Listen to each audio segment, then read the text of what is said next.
All right, guys, first time back on the water in about 6 weeks. It's a overcast morning right now. We had some rain driving in this morning. Good day to be out. We've got some warm temperatures. It is almost winter. It's considerably warmer than normal. Water temperatures are still around 60 degrees, so it's going to be interesting to see what's going on out here. I'll talk more in a minute about what I've been hearing report-wise, which ain't really good.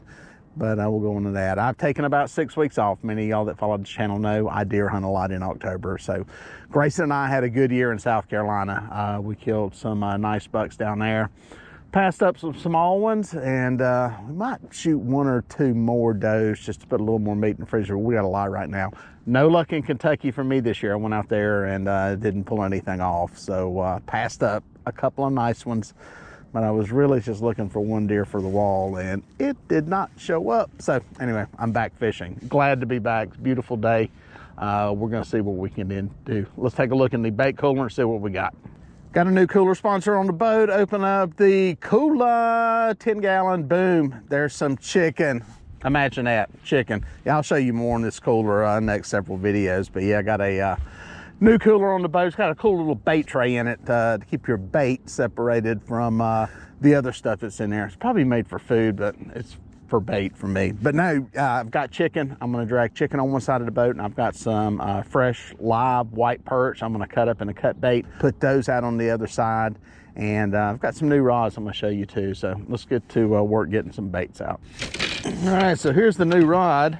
These are some of the Big Cat Fever Zach Royce signature rods. I'll go and show you some more detail on them. I've got 4 of them on the boat, and I've got 2 of the regular Big Cat Fever rods. So we're gonna be fishing 6.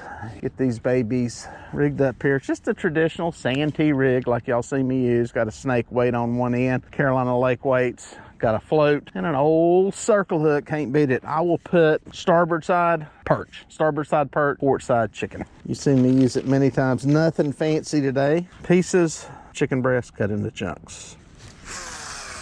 Boom. Okay. For those of you that are new to the channel, you may be wondering why chicken. I'll go into the technical reasons why. 1, it's cheap and easy to get, and you ain't got to throw a cast net to get it. We'll talk more detail about why. Maybe a more scientific reason is that we use it. Let's get us a white perch. If you don't have one of these guys, get you a 4-reel fishing bait net. The coolest thing about this thing is it folds up and fits in a lot smaller area, but it's really long, so you can get down deep in that bait tank to fish those little baits out that are hard to get to. 4-reel fishing, check it out. All right, got some white perch, nice and alive. We're gonna scale them, and then we're gonna fillet them and take a head section off. Maybe a body section, we'll see. Let's do a body section. Let's do that today. Boom, we'll cut that up there. Cut the tails, y'all know me, I don't use tails. Cut up a couple smaller pieces. Something a little bit bigger. These aren't super huge baits. Put a small one on this one. Smaller hook, smaller baits. That's the rule, guys. You use hooks for the size bait you're using, not necessarily for the size fish you're dreaming about catching. Now, obviously, that's within reason, but generally speaking, don't put a big hook on a little bitty bait. These are a sexy looking rod. Look at that. It's got Zach Royce's signature on it. That better bring me luck. Doesn't bring me luck, Zach, you're gonna be hearing from me, pal. So this is technically my 2nd day back on the water. I actually had a guide trip yesterday. One of my regular clients wanted to go. I told him, I said, listen, this is the 1st day back. Do you want to postpone it a week so I can kind of see what's going on? And he said, no, I want to go. I want to see what you do to go find fish. So we spent some time yesterday fishing. It was okay. It's not on fire. The bad part about coming out here in late fall, early winter after you've been off for 6 weeks, well, the last time you were fishing was, 1, it was pre-hurricane. We'll talk about that some today. It was also during what is, in, you know, most years, primo bite here, and you're catching a lot of fish. So you go from your last trip catching a lot of fish to 6 weeks later, and the bite's not on fire. It's typical winter fishing. We had about an average winter day, to be perfectly honest. We tried some different areas, kind of did my shallow to deep, deep to shallow approach to figuring out what's going on with the fish when you hadn't been on a body of water in a while, or you're on a new body of water. And it's kind of what we're going to do today. We're going to try some different places. We tried anchoring yesterday. It was a lot colder yesterday morning. They were producing electricity. The dam was releasing water, so there was good current. So we tried some anchoring up.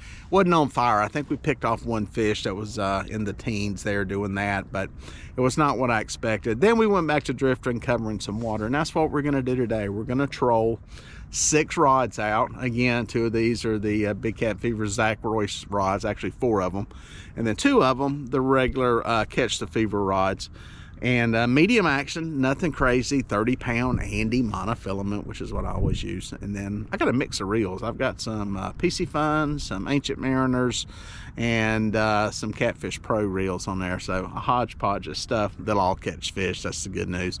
And like with the rods, all rods will work. These are kind of sexy. They got a new design to them. I like them. So we'll put them to work out here. And it's going to be, you know, I'm trying a river arm here, a small river arm, to see what's here. I'm going to fish this. It'll probably take me an hour to troll this. I'm trolling into the wind today. We got kind of a light wind in the morning, so it's helping with the spread on the planer boards. I'm just going to see what's here. And after that, I'm going to pick up, make a run, go somewhere else. The chicken gives me the confidence to know that, one, I've got, you know, something out there that the cats I know eat normally, and then I've got some cut baits, some bigger baits out to see if there's anything in here feeding on big stuff. So we're gonna drag them, and we're gonna see what happens. Guys, I may have one on this inside planer board, and there may be one on the outside planer. Yep, he's definitely there. He's definitely there. First fish on the Zach Royce signature rod. See what she looks like. I'll tell you one thing, the handle's beefier on this. I can tell that right away. Man, I pulled a long way through here.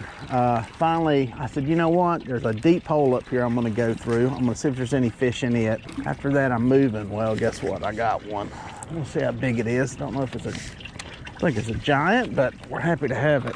Just loose off of here, off that board, a little too much slack. Bad captain, bad captain, bad captain. All right, this is the first fish I have reeled in months. Well, a month and a half anyway. Like I said, I had a guide trip yesterday. Client reeled all those in. Oh, there we go, there we go, there we go, little action. Oh yeah, pretty fish, he ain't a big one. We'll take him, we'll take him. We don't discriminate. We like them all sizes and shapes. Oh yeah, there he is. This is a chicken bait, by the way. Oh, we'll see if he's hooked good. Oh, come on, baby. Come on, get him in here. Oh, this is the thing we were seeing yesterday. I'll show you, and then we'll talk about it here in a second. Mud. Got some mud on that baby. Light colored. Mud. He's in the boat. Getting ready to be out of the boat because he's going back alive. He gone. Boom, there's fish number 1 in the boat. I covered a lot of water to get to that one. It took a while. I kind of expected things were going to be slow. Some of the reports I've got from some of my guide buddies out here and some other people that fish quite a bit is that the fishing this fall has been unseasonably slow. And what I mean by that is typically here in the fall, fishing is pretty good. It's a good time to be out and you catch some fish fairly consistently. But since the Hurricane Helene that came through, as many of y'all either experienced or saw on the news, devastating floods to North Carolina, including this river basin, one of the biggest flood events that I've seen in my lifetime. And it may have changed something. I'm not sure what. It's not like it was overwhelming here in these reservoirs, but something has changed with the bite. Time will tell how that pans out and how that works out. One of the things there on that fish in particular was the mud. The fish we caught on the guide trips yesterday had some of that mud. You've seen me talk about that in other videos if you watch the channel a lot. And anytime you start getting a lot of mud on fish, it's generally a sign that they're inactive. I've had some discussions with biologists about this that, you know, somewhat dispute, argue with it, but any of us that fish for catfish a lot just have seen. And obviously correlation doesn't always mean causation, but generally speaking, you guys that fish for them a lot, when you start seeing a lot of mud on them, usually that's coming off of a bad or slower bite, and it's almost like they become inactive and just sit up somewhere. So we saw that yesterday on some of the fish that were in the teens that we caught. We're showing this mud. So I don't know what the reasoning is. You know, there's a lot of water move through this system continuously, which for fish that are in a reservoir, that is not normal. You guys that fish rivers, totally different. Those fish are used to something totally different there. Here, while we have, you know, flood events are pretty quick rises and falls in the water. This was something that took over, I think, a couple of weeks to get the lake levels back to where they needed to be. So a lot of stuff's changed, a lot of stuff different. So who knows what the deal is.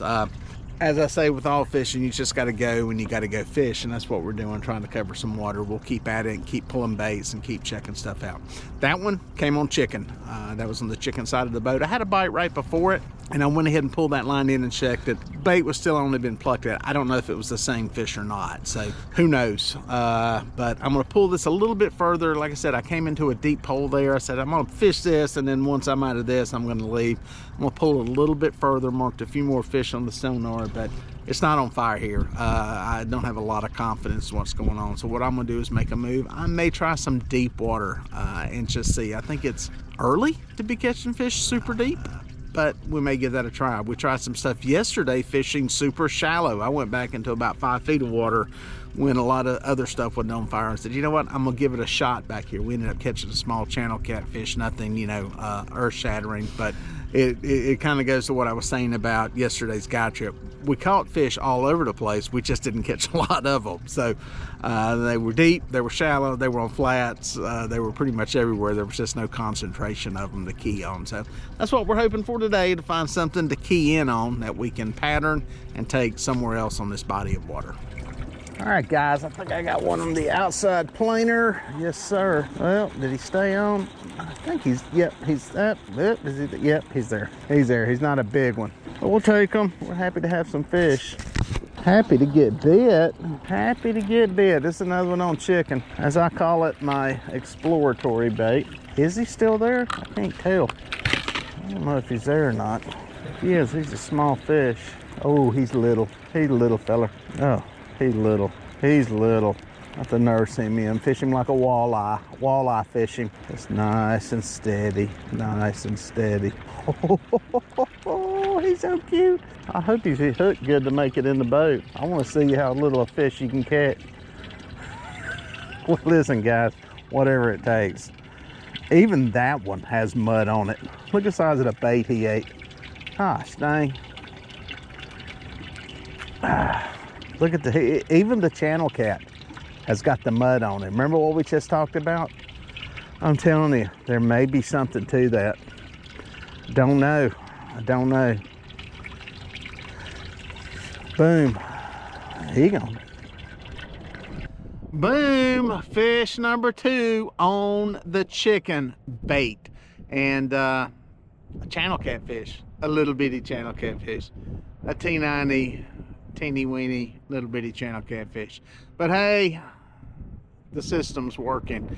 The mud on the channel catfish, usually you see the mud on the blues. You know, you'll see it on channel catfish. You'll definitely see it on flatheads. Y'all have all seen that where they're laid down there in the mud. But I don't know, I think it's a sign that things are not totally on fire and lit up. So I just feel like we'll talk about that for a second, is that generally fall, good time to catch fish. Again, I deer hunt a lot. I don't fish as much as I used to during the fall, but it's a good time to catch fish, and it's pretty consistent, especially when water temperatures are still up there into the 60s, especially in the 70s, and all that kind of went away. So I don't know. It is what it is. Now you start getting into winter, you know, we're coming into winter time. We're coming into colder water temperatures.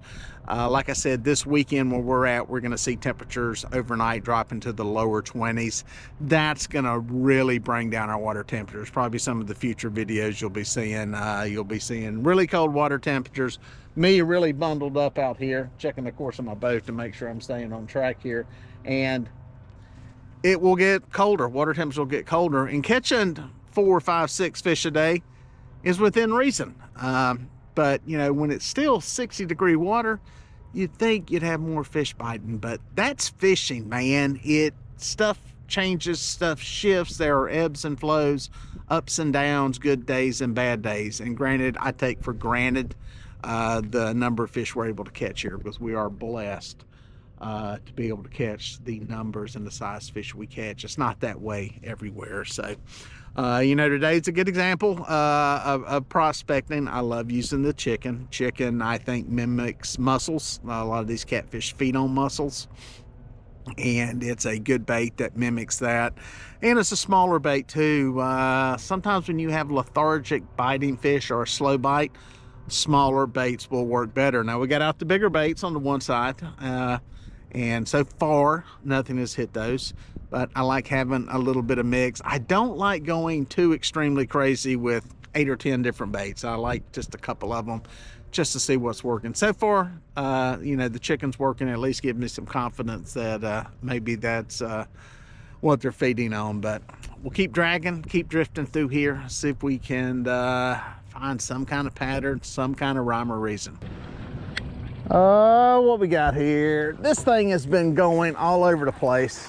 The rod never loaded up. I think there's a fish on it. There is a fish on it, but it's just been, I don't know, the line kind of went over here and there. I took a phone call from my buddy James Smith. Y'all say a prayer for him. He's fighting cancer, doing good with it, but doing the whole chemo, which if you've ever been on chemo or nobody on it, it ain't no fun. But he's doing better than he was, and I was talking to him the whole time I was looking at this fish. So James, if you watch this video, that whole conversation we had, this fish was on there.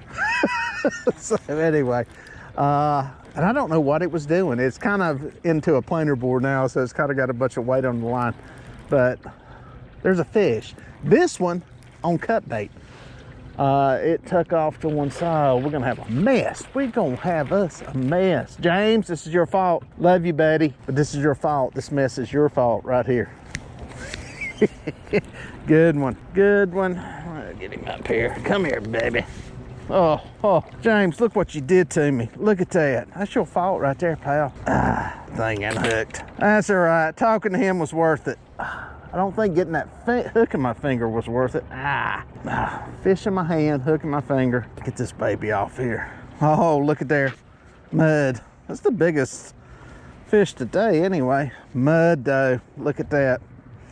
It's got the mud. Got the mud on it. Look at that. Is there something to that? Are they a little lethargic? That's a cut bait one. There we go. A little small piece of cut bait. Mud on the fish. Get it on there. Thank you, James. You got me this one. Here you go.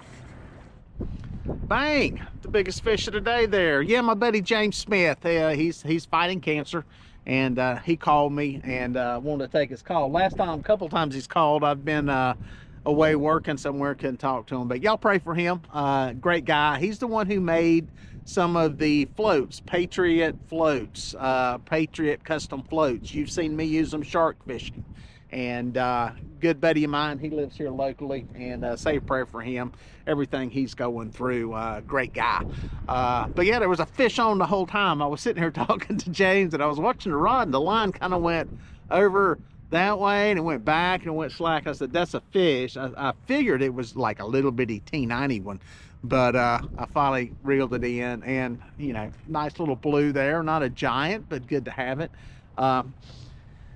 You know, another one with the mud, and I think it's a sign of just what's going on here with some of the fish. And I have noticed that the fish that I'm catching are in the deepest part of this river channel.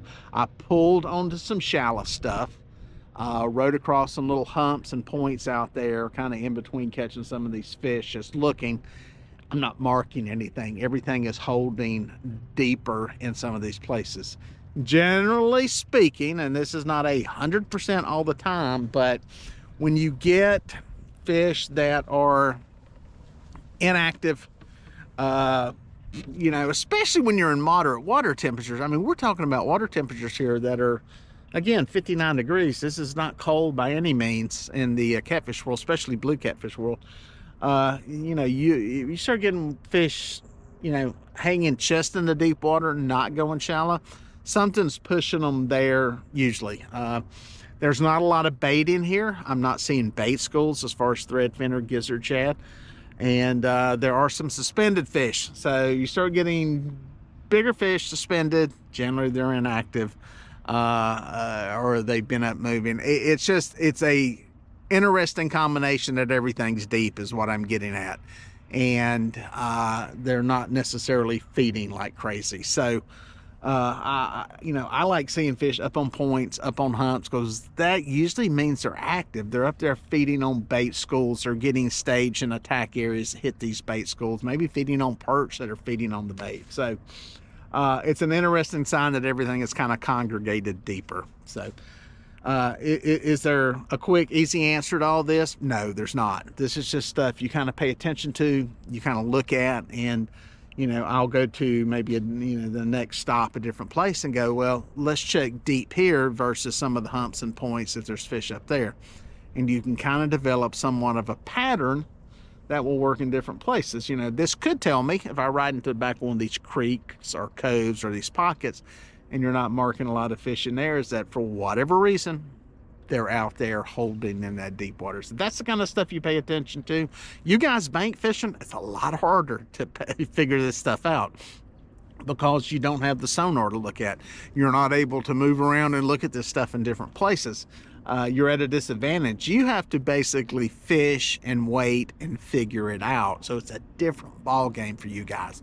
You've got it tougher, and there's not really a miracle cure in any of that, except for putting baits in various depths of water to see, you know, if that works. If you got the ability to change locations, not everybody bank fishing can do that, then you go and do that. But, you know, it's covering water, and it's just part of the struggle of bank fishing. So I'm going to keep pulling through here, see if there's any more. I don't think this is going to blow up and go crazy. I've got 3 fish. I'm kind of happy I've got those, considering everything.